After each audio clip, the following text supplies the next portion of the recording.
Welcome to the Reparenting Daily podcast. In this podcast, we'll dive deep into reparenting, exploring tools and resources to help us through our journey. The podcast is divided into 3 sections. First is a reading.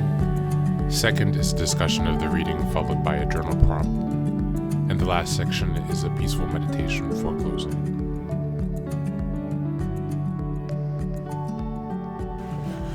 Good morning, good afternoon, and good evening from whenever and where you're joining us today. Thanks for being here. Today's reading is coming from the Journal of Crisis Investigation and Suicide Prevention. The article is called State Anhedonia and Suicidal Ideation in Adolescence, the Role of Loss of Interest in Friends, published in 2022 August. I'll just read the abstract and I will put the link to the article in the show notes as usual, and you can read the entire article on ResearchGate. Here we go. Recent work suggests that state anhedonia and its social aspect of loss of interest in people was an important predictor of suicidal ideation in adults. The current study investigated the relationship between state anhedonia, trait anhedonia, suicidal ideation, and suicidal attempts in adolescents.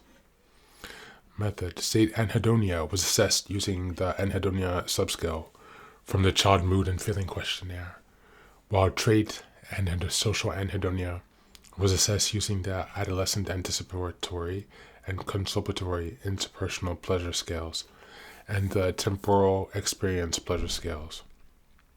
Results indicated that state anhedonia is associated with suicidal ideation, but not associated with past suicide attempts after controlling for depressive symptoms.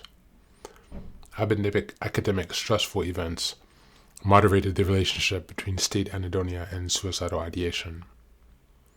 Symptom-level analysis revealed that loss of interest in friends was most highly predictive of suicidal ideation when compared with other anhedonia components. Some limitations. The current investigation was limited by reliance on student samples and data from a single time point. In the conclusion, the current study indicated that state anhedonia and a social component may be more informative of near-term suicidal ideation than trait anhedonia in adolescents. Thank you. That's the reading for today.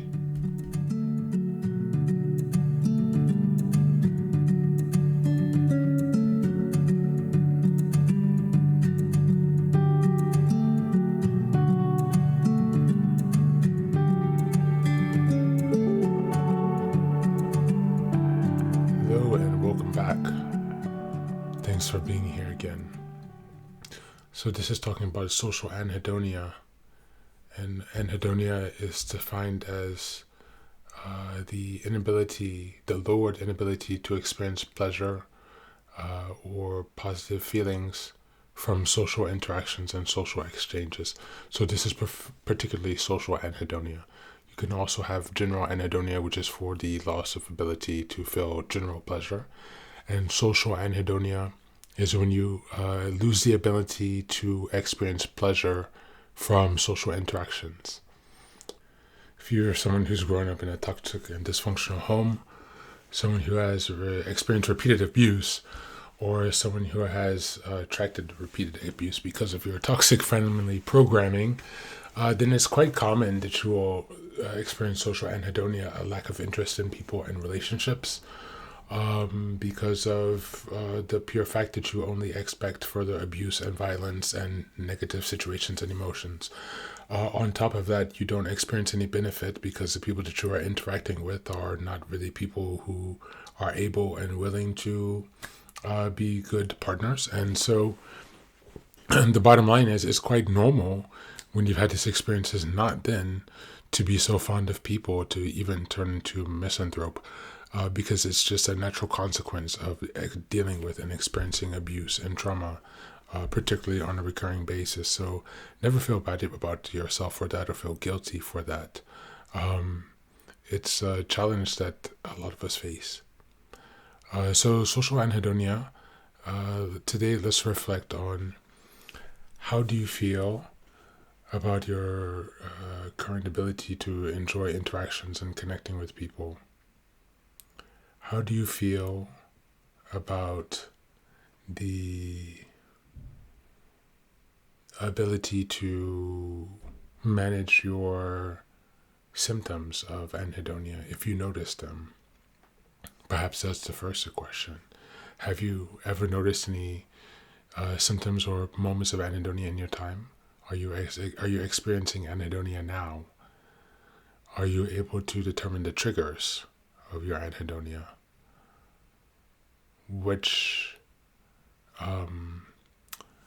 signals you know to look for when you are having anhedonia?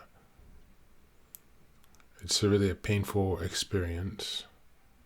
It's very frustrating.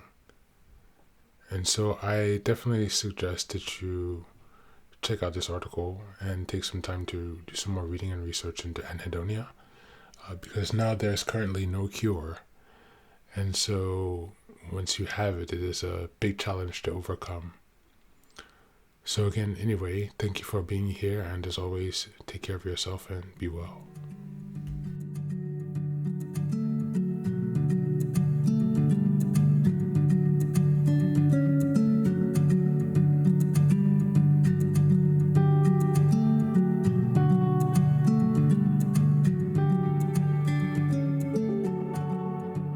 And now, let us move on to the final section, the meditation.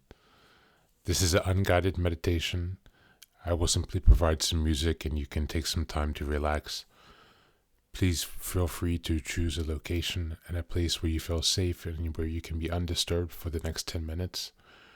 You can choose to be sitting down, standing, as you like, wherever you are most comfortable.